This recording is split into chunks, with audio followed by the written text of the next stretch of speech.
तो रोज़ की तरह नीलम ब्लॉक में सबका हार्दिक स्वागत है।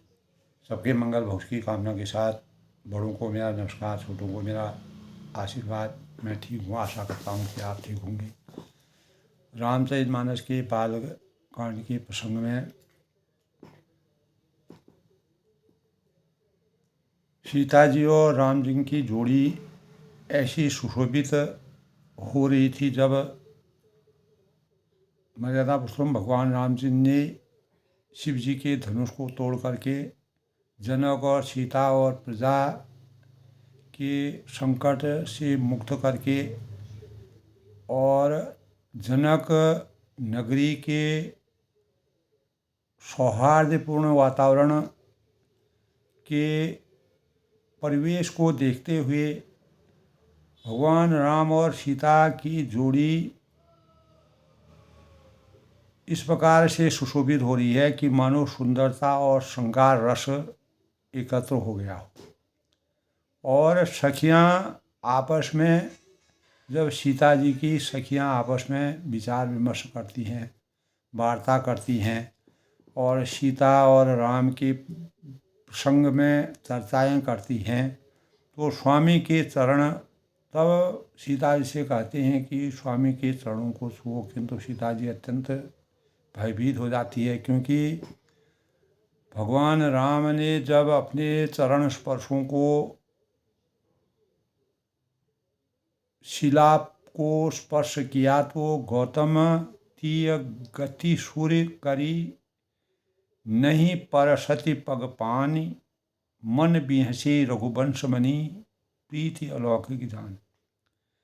यानी स्वामी के चरण छुओ जब सखियों ने कहा तो सीता जी के ने अत्यंत भयभीत हुई और उनके चरण छूने में वह संकोच करती हैं, क्योंकि गौतम जी की स्त्री अहिल्या की गति का स्मरण करके सीता जी रामचंद्र के चरणों को हाथों से स्पर्श नहीं कर रही है। सीता जी की अलौकिक प्रीति जानकर रघुकुलमणि श्री रामचंद्र जी मन में हंसते हैं, प्रसन्न होते हैं और उनकी इस प्रकार की भयभीत स्थिति को देख करके अपने मन ही मन अंतर्ध्यान होते हैं। उस समय सीता जी को देखकर, ऐसे परिवेश को देख करके, सीता जी की स्थिति, मनस्थिति को देख करके राजा लोग ललचा उठते हैं और वे अनेक प्रकार के जो राजा हैं, सीता जी की अपार अद्भुत अलौकिक छवि को देखते हुए भगवान राम ने स्वयंवर में जिनको वर्ण किया और राजाओं के जो दुष्ट राजा हैं उनके अंतःकरण में दुष्ट, कपूत और मूढ़ जो राजा थे वह मन में तमतमाते हैं और मद उनका समाप्त होता है। वे अभागे उठ कर कवच पहनकर जहाँ तहाँ गाल बजाने लगते हैं और सीता जी के और रामचंद्र के बारे में अनेक बातों आपस में चर्चा करते हुए तभी कहा, तब शिव देखी भूप अभिलाषे कूर कपूत मूढ़ मन माखे उठी उठी पहिरी सनाव अभागे जहाँ तहाँ गाल बजावन लागे। तो लेव छड़ाई शीय सौ कोई धरि बांधो न बाल को दो तोरे धनुष चाड़ नहीं सरही जीवन हमें कुंवरी को बरई। तो कोई कहते हैं कि सीता जी को छीन लो। राजाओं के अंतःकरण में अनेक प्रकार के प्रकार, लेकिन छीन कैसे सकते हैं? भगवान के स्वरूप में विराजित धरती माँ से जिनका अवतरण हुआ है, मर्यादा पुरुषोत्तम भगवान राम जी ने जिनको स्वयंवर में वर्ण किया है, उनको छीनने की शक्ति कोई नहीं है। लेकिन अंतर्मन में इस प्रकार की भावनाएं, राजा लोग अपने अपने जो धनुष को तोड़ने के लिए आए थे, जो धनुष को स्पर्श तक भी नहीं कर पाए, जब मर्यादा पुरुषोत्तम भगवान राम के सानिध्य में सीता जी को देखते हैं तो अनेक प्रकार से वो लालायित होते हैं, संकोच करते हैं। राजकुमारी को पकड़ लो, कोई कहता है, कोई कहता है बांध लो, मन में इस प्रकार के विचार आते हैं। तुलसीदास ने उनके विचारों का सचित्र वर्णन किया है। धनुष तोड़ने की चाह नहीं सरेगी, पूरी होगी, और वह यही सोचते हैं कि इस धनुष को हम क्यों नहीं तोड़ पाए, यह कौन सी शक्ति होगी, हमारे जीते जी राजकुमारी को कौन ब्याह सकता है। अनेक प्रकार के वाद विवाद उनके अंतःकरण में विराजते हैं। और जो विदेहु कछु करे सहाई, जी तहु समर सहित दो भाई। साधु भूप बोले सुनि बानी, राज समाज लाज लजानी। यानी जनक कुछ सहायता करें तो युद्ध में दोनों भाइयों सहित उसे भी जीत लो।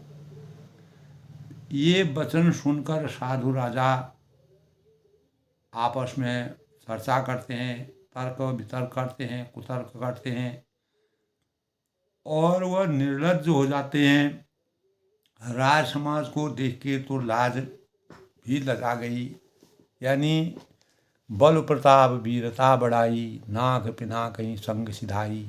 सोई सूरता की अब कहूँ पाई, असी बुद्धि की विधि महु मही लाई।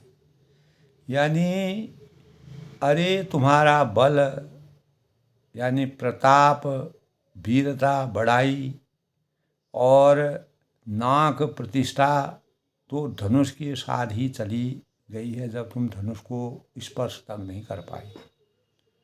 तो वही वीरता थी, अब कहीं से मिली नहीं है। और तुम्हारे वास्तविक राजा के स्वरूप का जो शिव धनुष में स्वयंवर के संबंध में शिव धनुष की जो शक्ति थी, उस शक्ति को भगवान राम के अलावा कोई भी उस शक्ति से जीत नहीं सकता था। जैसे जैसे राजा लोग अपनी शक्ति को बढ़ाने का प्रयास करने लगे, 10,000 राजा एक साथ लग करके भी उस धनुष को तनिक भी नहीं उठा पाए। ऐसी दुष्ट बुद्धि। लेकिन उनके अंतःकरण में जब रामचंद्र के संग सीता जी को देखते हैं तो उनको अंदर से अंदर अनेक प्रकार के भाव या कुविचार और गलत प्रवृत्ति उनके अंतःकरण में विराजती है। तभी तो विधाता ने तुम्हारे सुखों पर कालिक लगा दी।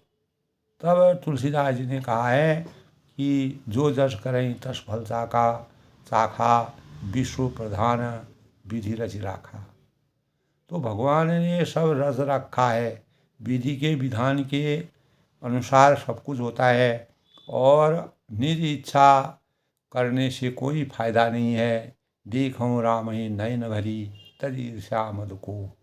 इसलिए तुलसीदास जी ने कहा है कि सभी प्रकार के ईर्ष्या, मद, घमंड, अहंकार, क्रोध को छोड़कर और भगवान राम और सीता माता जी का स्मरण करो, उनकी छवि को और भगवान राम की मर्यादा को समझो, उनकी शक्ति को समझो, उनके साकार स्वरूप को रखो, जिन्होंने मानव रूप में अवतीत होकर के इस प्रकार की लीलाओं का वर्णन किया है। और लक्ष्मण जी ने क्रोध को प्रबल, अगर लक्ष्मण के क्रोध को प्रबल अग्नि जानकर, और लक्ष्मण जी का जो क्रोध आया जब जनक जी ने धनुष, जब अनेक वीर शूरवीर राजाओं के आने पर भी कोई भी धनुष को टस से मस नहीं कर पाया, तब जनक जी ने पूरी धरती को शूरवीरों से रहित कह दिया। और सीता जी का स्वयंवर होना बड़ा असंभव है। अब सीता जो है अविवाहित रहेगी, मेरा संकल्प बेकार हो जाएगा। मैंने जो स्वयंवर की रचना की थी वह गलत की, और वह मन ही मन पछताने लगे, और वह अनेक प्रकार की अवहेलना के पात्र बन गए। तब उनको उनके अंतःकरण में क्रोध जागा, और उन्हें कहा यह सारी धरती जो है वीरों से विहीन हो गई है, और क्षत्रिय लोग इस धरती पर नहीं रह गए हैं। ऐसा कहने पर रघुकुल की यह रीति है, अगर उनके खिलाफ कोई भी वार्ता इस प्रकार की होती है तो वह उसको सहन नहीं कर सकते हैं। इसीलिए कहा है रघुकुल रीत सदा चले आई, प्राण जाए पर बचन न जाई। तो लक्ष्मण जी ने अपने अंतःकरण में सोचा, यद्यपि हमारे प्राण चले जाएं, लेकिन जो जनक के द्वारा कहे हुए जो वचन हैं उन वचनों को हम खाली नहीं जाने देंगे। तब उन्होंने भगवान रामचंद्र जी से अनेक संकोच होने पर, बड़े भाई होने के कारण, मर्यादा की नीति को, मर्यादा का निर्धारण करने के लिए, मर्यादा की संरचना को हमेशा कायम रखने के लिए उन्होंने अनेक प्रकार के भावों से स्वयं अंतर्मन में उनका क्रोध जागा। तब जब वह नहीं सहन कर पाए तब उन्होंने भगवान रामचंद्र के चरण स्पर्श किए और उनसे जो है तब उन्होंने कहा कि जनक ने इस प्रकार की बात कही है जो मुझे अंतर्मन में मैं सहन नहीं कर पा रहा हूँ, तो मुझे आज्ञा दीजिए। अगर आपकी आज्ञा है तो मैं इस धनुष को घड़े कच्चे यानी मिट्टी के कच्चे घड़े की तरह इसको तोड़ डालूं और पूरी धरती को मैं हिला डालूं, पूरी धरती का मैं के राजाओं का मैं कुछ भी कर सकता हूँ। तो इस प्रकार के क्रोध के वातावरण को देख करके भगवान राम के संकेत किया कि लक्ष्मण को अपने सानिध्य में बैठा दिया। जैसे ही लक्ष्मण जी को अपने सानिध्य में भगवान राम ने बैठाया तो विश्वामित्र समझ गए। तब विश्वामित्र मुनि ने, जब कोई भी राजा उस धनुष को तोड़ने में समर्थवान नहीं हुआ, सभी राजाओं ने अपनी परीक्षा ले ली थी। जब परीक्षा में सब लोग असफल हो गए तब विश्वामित्र जी ने रामचंद्र के प्रभाव को दिखाने का प्रयास किया और भगवान राम को मर्यादा के अनुकूल आज्ञा प्रदान की। उसी आज्ञा के परिणाम स्वरूप भगवान राम ने लक्ष्मण को सहन शक्ति रखने के लिए, धीरज रखने की प्रेरणा दी और मुनि की आज्ञा को पा करके और रामचंद्र जी ने धनुष को प्रणाम किया और उस प्रणाम को करने के बाद भगवान ने जो है शिव का नाम अपने अंतर्मन में लेकर के धनुष को कब उन्होंने उठाया, कब खींचा और कब तोड़ करके नीचे धरती पर डाल दिया, इसका ज्ञात किसी को भी नहीं हुआ, किसी को पता ही नहीं चला। जैसे जादू की छड़ी होती है उसी प्रकार भगवान ने उस धनुष को एक क्षण में ऐसे तोड़ डाला कि सभी राजा नतमस्तक हो गए और बलहीन हो गए, अस्तित्वहीन हो गए, आश्चर्यचकित हो गए और सभी देवताओं ने अपार सुख की अनुभूति की और आसमान से पुष्प वर्षा होने लगी और सभी देवताओं ने सुख का अनुभव किया। और जो जनक और सीता जी का संकट, प्रजा का संकट हमेशा के लिए दूर हो गया और सीता का जीवन, उसका जो शरीर था वो पुलकायमान हो गया। हर्ष के मारे उनको अपनी सुधि नहीं रही और जो सखियाँ उनकी थी उन्होंने सीता जी को संभाला। और तब जब इतना होने पर जब सब कुछ हो गया तब सतानंद जी का प्रवेश हुआ और सतानंद जी जो है वो जनक नगरी के कुलगुरु और जनक जी के कुलगुरु थे। उन्होंने सीता जी को मर्यादा पुरुषोत्तम भगवान राम जी की शरण में भेजने का निश्चय किया और भगवान के सानिध्य में तब सीता जी वर्ण के रूप में गुरु जी की आज्ञा को प्राप्त करके भगवान राम के सानिध्य में आए। तो इस प्रकार से जो वर्णन किया गया है वो अद्भुत है। तभी तुलसीदास ने कहा कि ईर्ष्या है, घमंड है और क्रोध को छोड़कर और नेत्रों का सही प्रयोग करके जब हम अपने आँखों से अच्छा देखेंगे, अच्छा देखने का प्रयास करेंगे और अद्भुत उस देखने से हमारे अंतःकरण में भगवान की छवि विराजमान होगी। तो लक्ष्मण जी का जो क्रोध है, अगर उस क्रोध के आगे अगर हम उस क्रोध को अग्नि जानकर हम जिस प्रकार अग्नि के संपर्क में पतंगे आते हैं क्योंकि उनसे अग्नि से उनका मोह होने लगता है, मोह के कारण वह अग्नि के पास आते हैं और अग्नि जो है उनको जला करके भस्म कर देती है।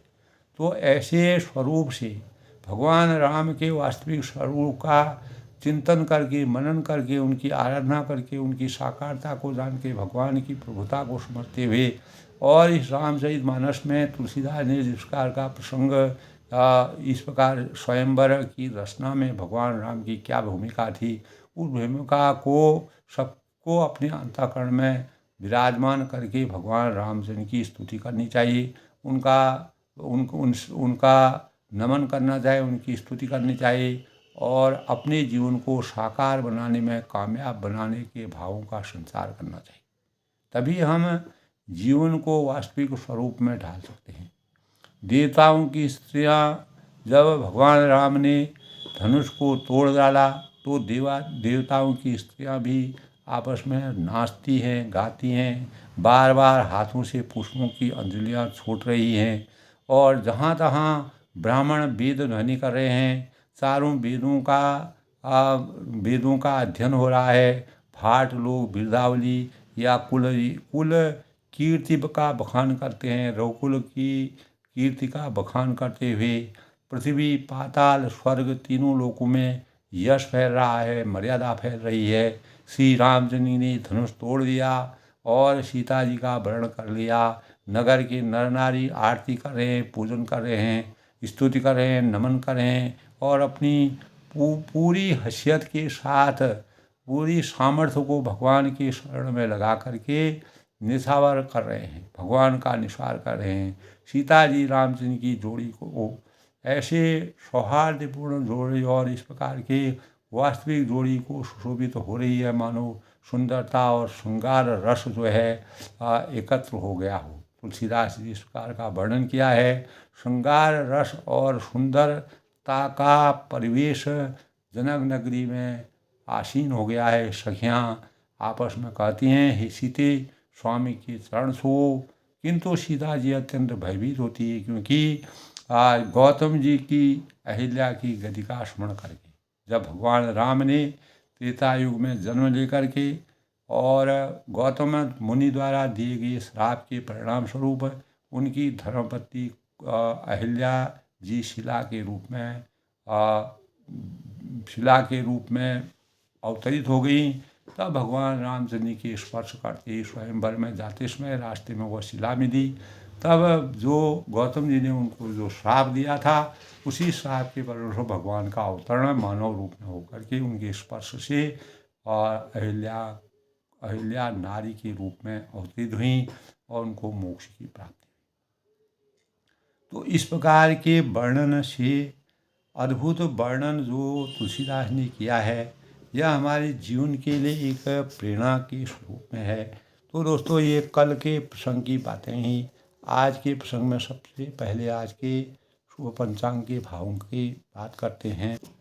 तो आज दोस्तों, आज का पंचांग की अगर बात करते हैं तो आज दिनांक 10 मार्च 2025 फाल्गुन माह के शुक्ल पक्ष की एकादशी तिथि यानी आंवला एकादशी तिथि 7:44 तक यानी सुबह तक एकादशी तिथि रहेगी, जो कल से ही एकादशी शुरू हो गई थी।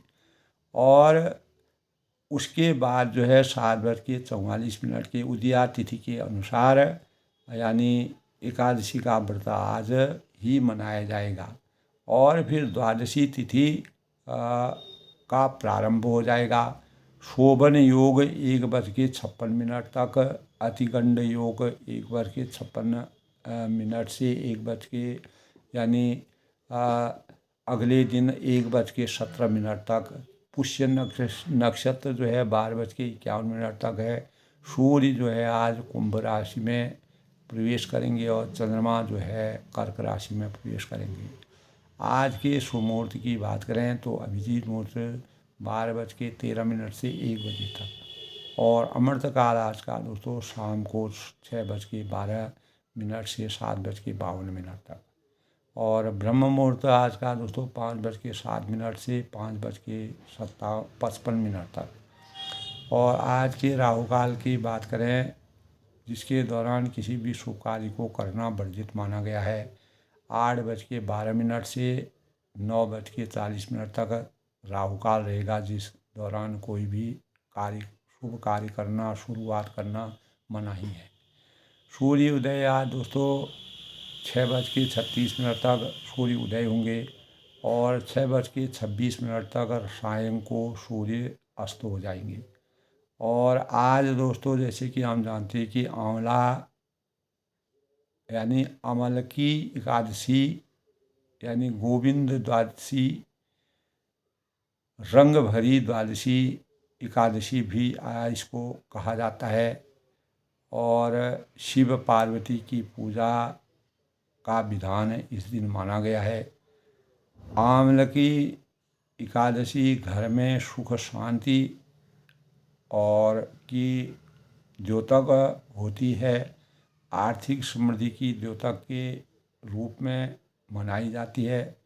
हमारे शास्त्रों में, हमारे विधानों में इस प्रकार की मान्यता है कि इस दिन व्रत रखने से जो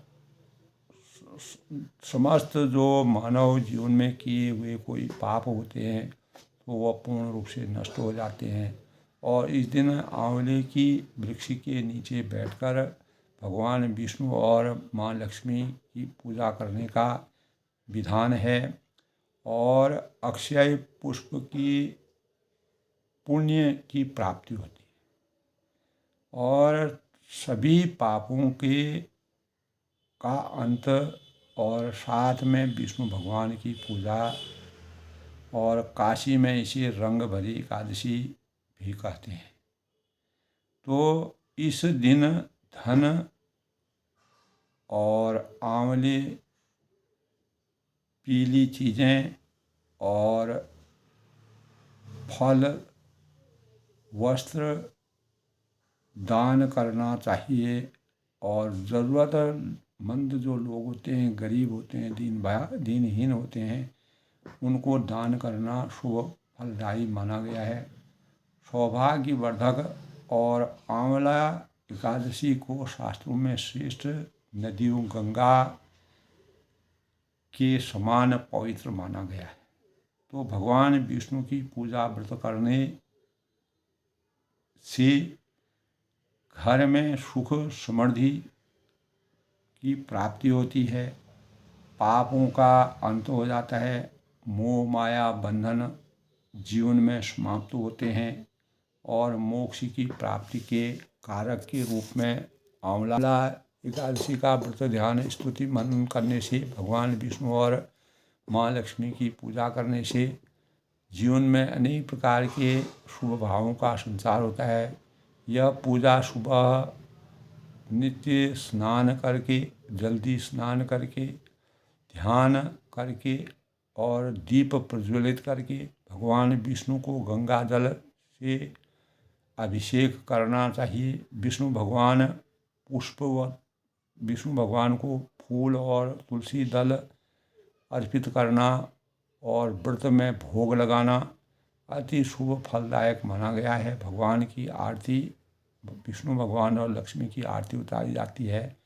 और इस दिन एकादशी व्रत का पाठ करना अत्यंत ही सुखदायी, घर की शांति और सौभाग्य की प्राप्ति और शुचिता के मानक के रूप में एकादशी, आंवला एकादशी हमारे जो भी व्रतधारी होते हैं, साधक होते हैं, उनको अनेक प्रकार के उनके पापों से मुक्ति मिलती है और मोक्ष की प्राप्ति के कारक के रूप में यह दिन हमारे जीवन में अद्भुत शुभ भावों का संचार करने में सामर्थ्यवान और हमारे जीवन में सामर्थ्य प्राप्त होती है। तो इसी संदर्भ में दोस्तों आज जो है सोमवार का दिन है, जैसे कि हम जानते हैं। और भगवान शिव की पूजा, शिवलिंग की पूजा करना, शिव इस संसार में, इस सृष्टि में सभी देवताओं में शिव सर्वाधिक कल्याणकारी, मंगलकर्ता और विध्वंसकारी देवता माने गए हैं। शिव के संबंध में हमारे शास्त्रों में, वेदों में अनेक प्रकार का वर्णन मिलता है। सृष्टि में जब कुछ नहीं था तब शिव का, और प्रलय के बाद ही शिव ही शेष रहे।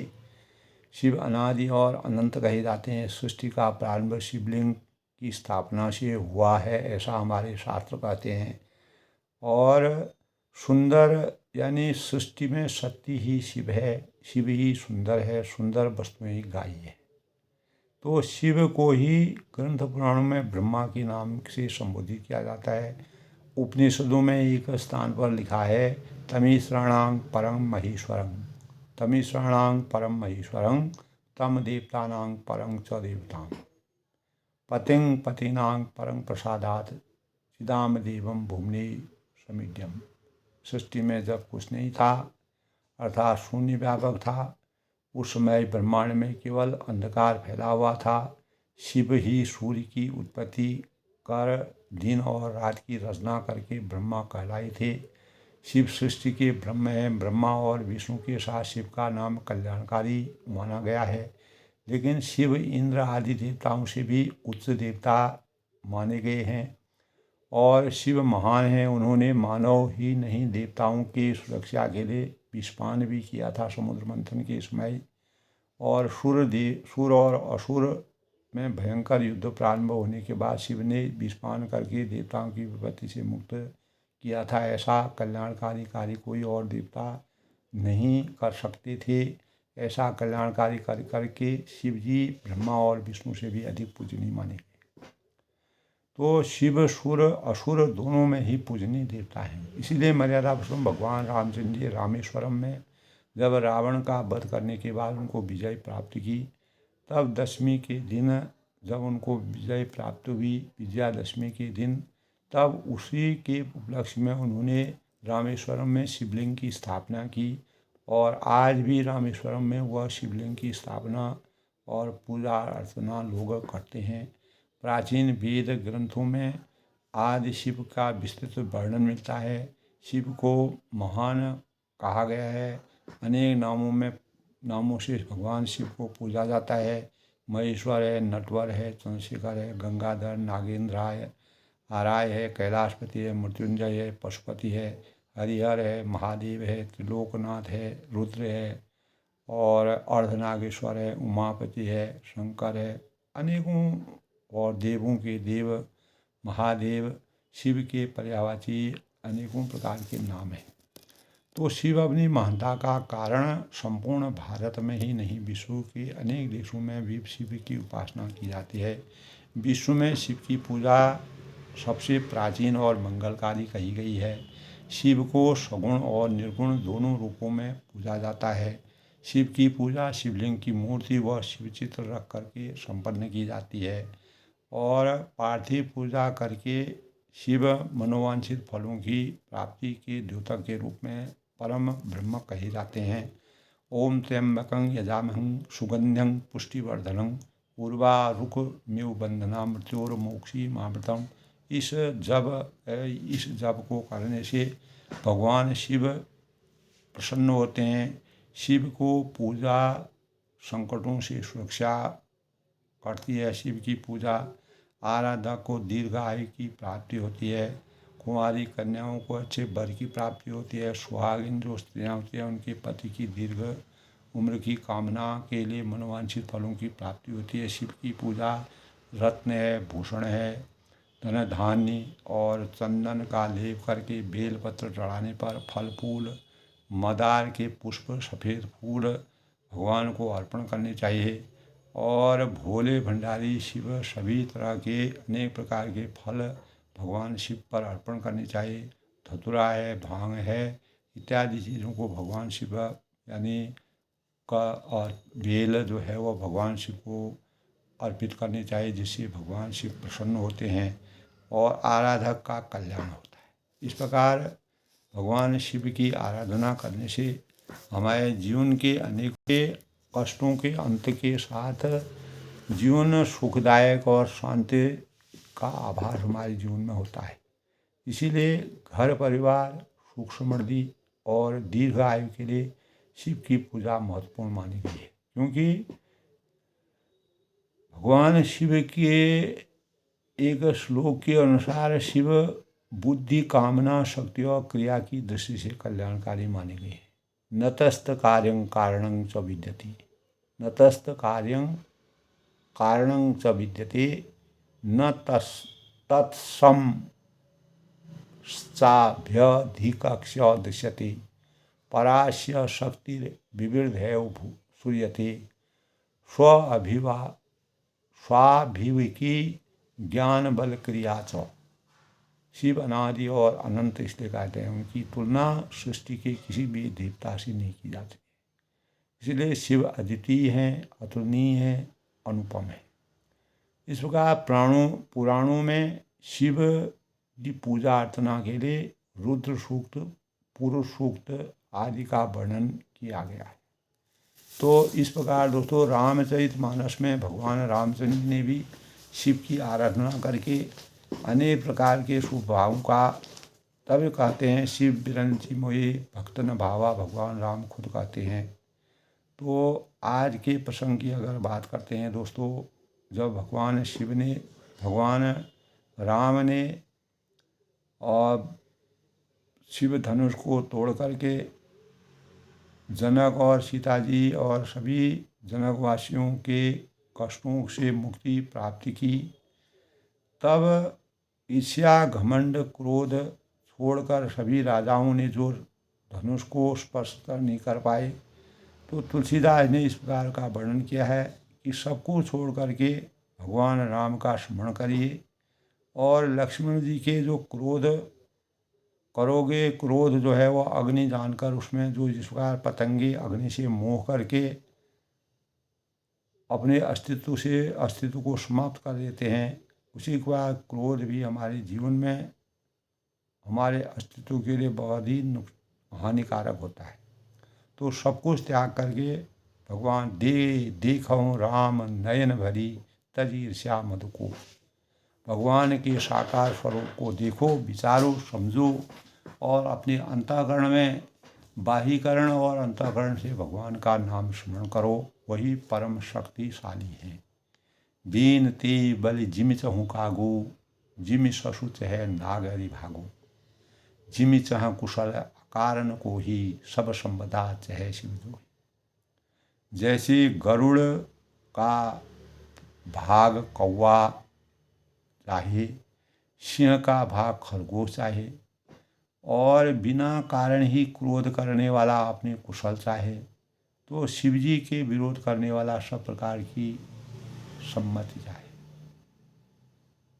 तो लोभी लोलुभ कल की रति चाही, अकलंकता की कामी लही, हरि पद विमुख परम गति चाहा, तस तुम्हार लालच नरना।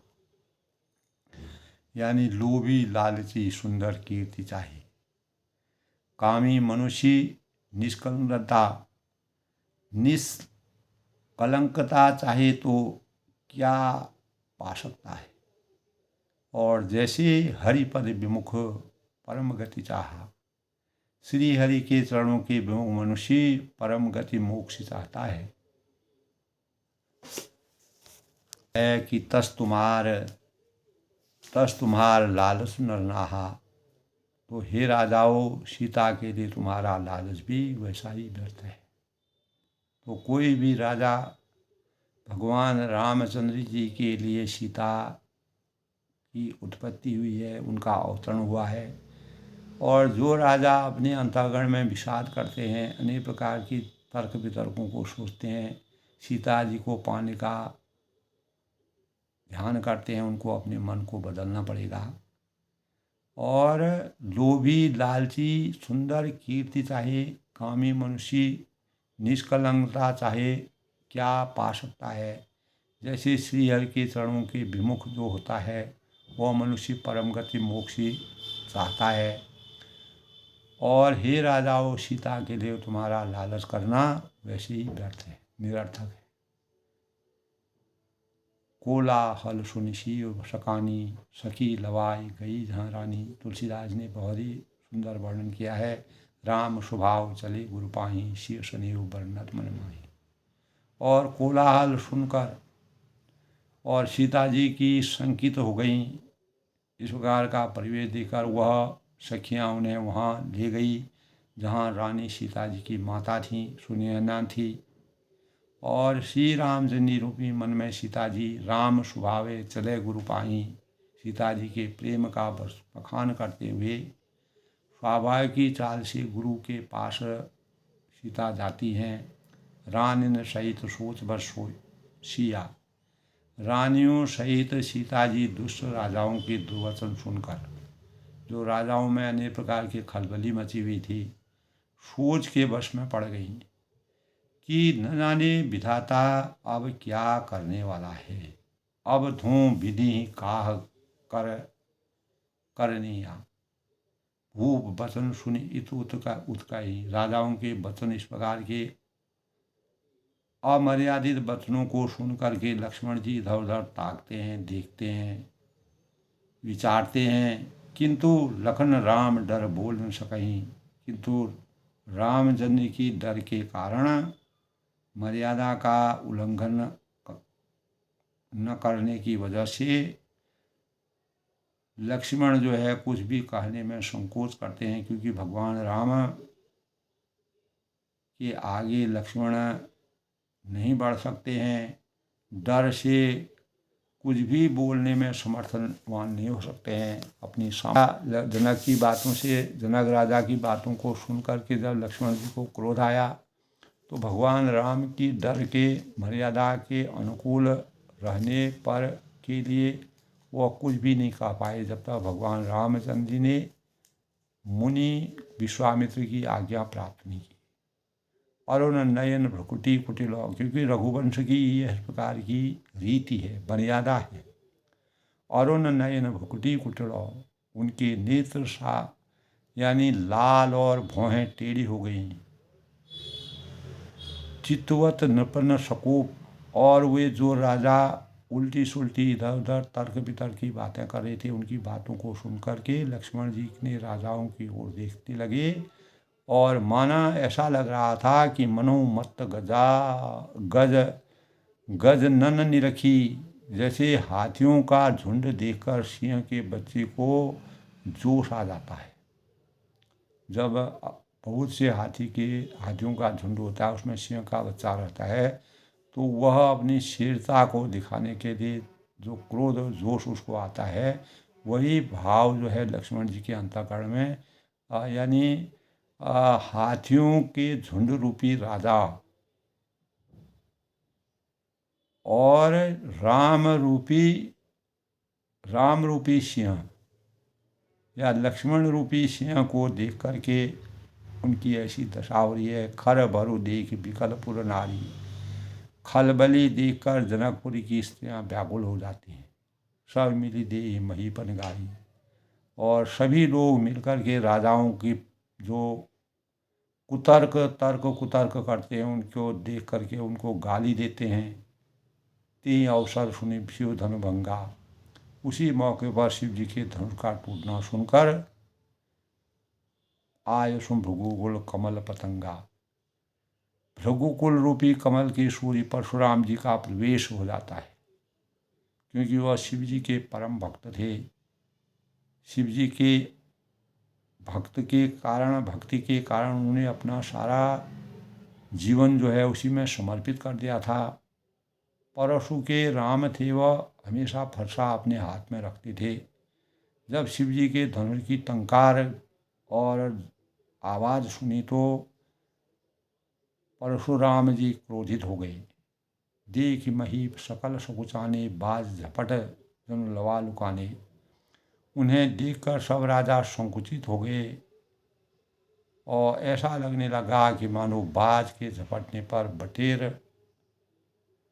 बटेर जो है लुक छिप गए हों, और गौर शरीर भूत बलबाजा, और शरीर पर विभूति भस्म बड़ी जच रही है, फब रही है, और विशाल ललाट पर त्रिपुंड विशेष शोभा दे रहे हैं।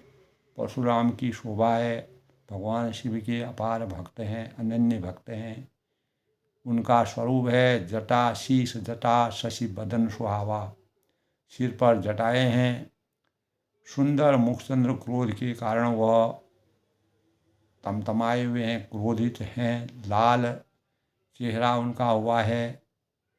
भ्रुकुटी कुटल नयन ऋषिराते, भौहें टेढ़ी और आँखें क्रोध से भरी हुई हैं, लाल हैं।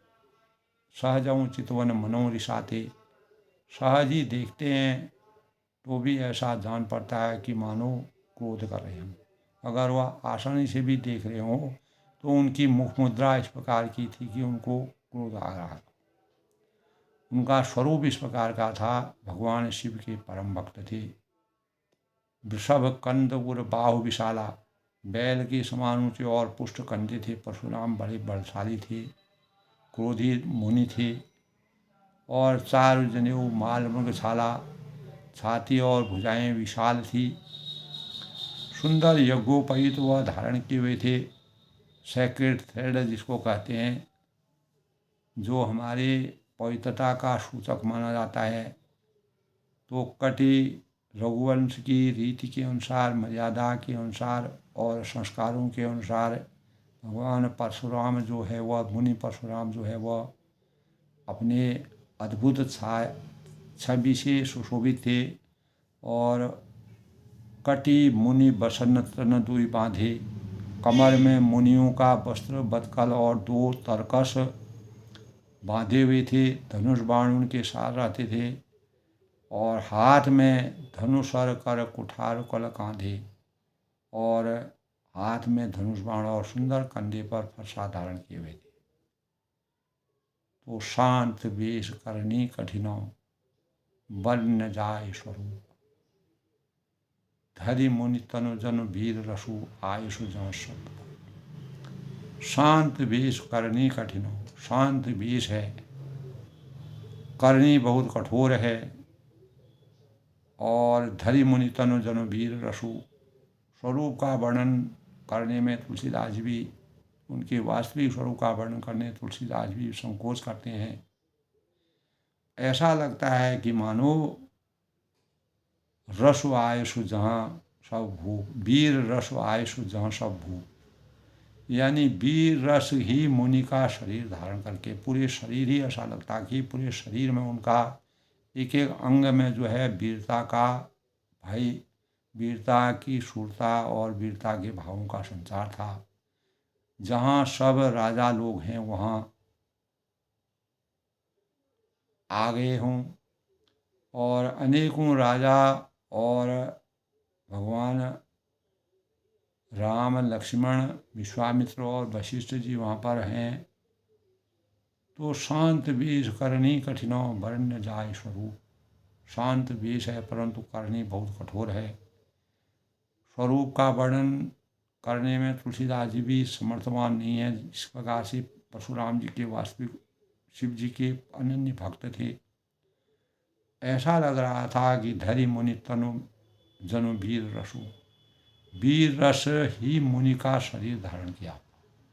पूरे शरीर में उनका जो है वीरता के भावों का संचार था, और वीर रस उनके शरीर में विराजमान था। और रसो आयुष जहाँ भूप, जहाँ सब राजा लोग, वहाँ जहाँ सभी राजा विराजमान थे, राम और लक्ष्मण, विश्वामित्र, वशिष्ठ जी जो उनके कुलगुरु थे, वहाँ पर वह आते हैं। उनका आना सुनकर जब भगवान राम ने शिव जी के धनुष को तोड़ा, तो परशुराम जी के जो मुनि परशुराम जी थे वह शिव जी के रात दिन शिव के धनुष की भक्ति करते थे, शिव की भक्ति करते थे। जब शिव का धनुष ही टूट गया तो परशुराम जी का क्रोध आना स्वाभाविक था। तो परशुराम जी का आगमन होता है और भगवान राम धनुष तोड़ते हैं।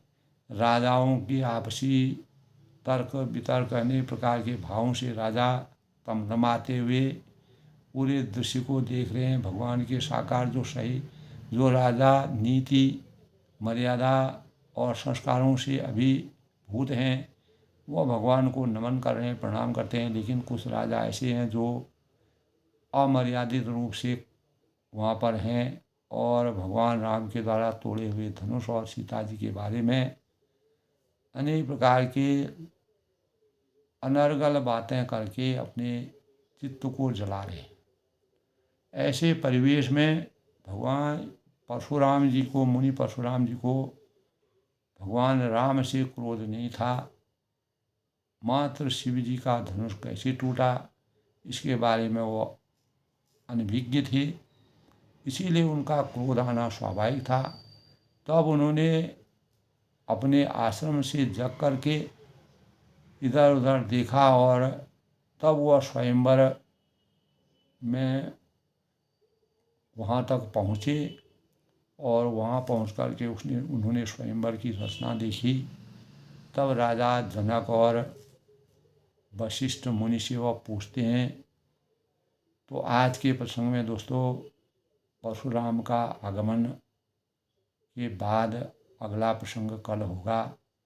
भगवान राम की मर्यादा अपरंपार है। प्रभु की कृपा भयों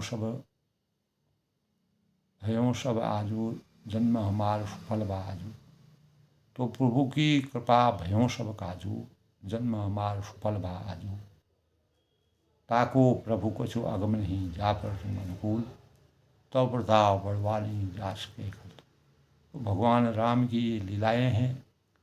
त्रेता युग में लीला मानव रूप में अवतीत होकर के भगवान राम बाल लीला करते करते और अपने स्वयंवर के बंधन में बंधते हैं और शिव जी के धनुष को तोड़ करके सभी राजाओं के अहंकार घमंड मद को समाप्त करके देवताओं की कल्याण करने के लिए और मानव चेतना को जगाने के लिए और भगवान के वास्तविक स्वरूप का वर्णन करने के लिए जिस प्रकार से भगवान रामचंद्र जी जनक और सीता और वहाँ की प्रजा के संकट को दूर किया, उसका वर्णन तुलसीदास जी ने बड़े ही हृदय स्पर्शी वर्णन किया है।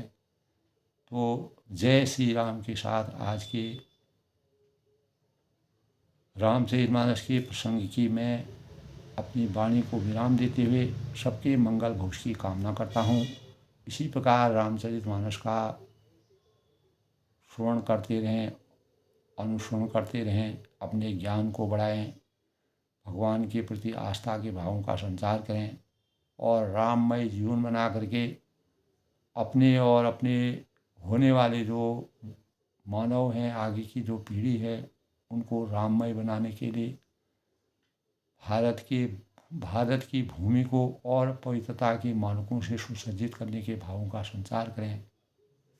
सबका कल्याण हो। सर्वे सन्तु सुखिनः, सर्वे सन्तु निरामया, सर्वे भद्राणि पश्यन्तु मा कश्चित् दुःखभाग्।